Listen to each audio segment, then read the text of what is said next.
现在就让我们一起加入客家风情，大家來講客家吧。300 years ago, Pingtung was home to dozens of Hakka villages.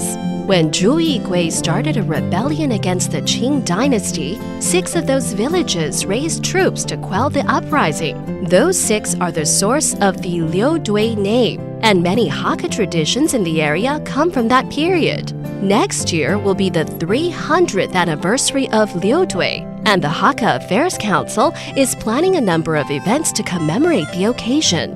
Yo, what's up? It's time to talk about Hakka on ICRT. Hello， 大家好，我阿邊個 Leo。Hello， 你好，大家好，我係練習少，這就是我的客家名哦。Joseph Lin right here， 我已經是半個客家人了。哎，真的。因為啊，朋友還會問我說六堆到底要怎麼走，然後我就會開始笑。我說它不是一個地方哎。對，我跟你說，你跟他講說叫他準備2個禮拜，然後我們帶他去，因為要去6個不一樣的地方。對，有什麼中堆、前堆、右堆。對，而且地方很廣啊。我記得有個口訣，有口訣，前後左右中先鋒。中先鋒 ，There you go， 6 different areas。好，哎，順便就今天乾脆介紹一些獨有的美食好，六堆地區有很多客家人嘛，所以客家的特色就很明顯。那我先介紹其他地方可能比較看不到的哦，那就是反挑挑夫。反挑挑夫，你以為講快我就不懂了。花生挑夫豆腐，對，花生豆腐嗎？沒錯，哇，聽起來好棒哦。還有豬蛋館，豬蛋館是豬的什麼東西？應該就是豬的膽跟肝。哦，有點像滷味內臟那種。哎，不是滷味啦，他們有特殊處理過，而且是有曬乾了哦，那個料理過就可以吃了。客家方式的哈，哎，好，這個我也要。再來一個哦，這個叫做掂肉眼。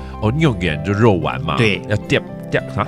掂哦，它是一個動作，就是把這肉丸哈，就一次不斷的把它甩到手上，然後它就會越來越 Q 彈。Q 彈，對，哎，這個也值得一試哦。我也是肉丸的愛好者。很好，很不錯。我跟你講，這個六堆這幾年就建設得非常的好，而且明年就是六堆300年了。哇哦，歷史悠久呢。沒錯，所以他們就推出了很多很多的活動，就希望全台灣各地的民眾啊，能夠到六堆來走走看看，認識客家，了解客家。太好了，那明年呢，一連串的活動，我們非常拭目以待了。啊，是是是。Right.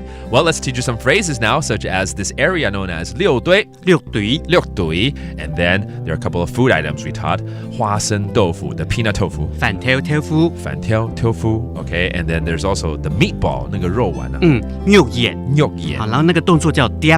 Okay. 掂肉眼。掂肉眼. Got it. There you have it. Another great Hakka lesson for you here on ICRT. 什麼睇㗎？安子 say 張來了。客家風情由客家委員會監製。We Love Hakka has been brought to you by the Hakka Affairs Council.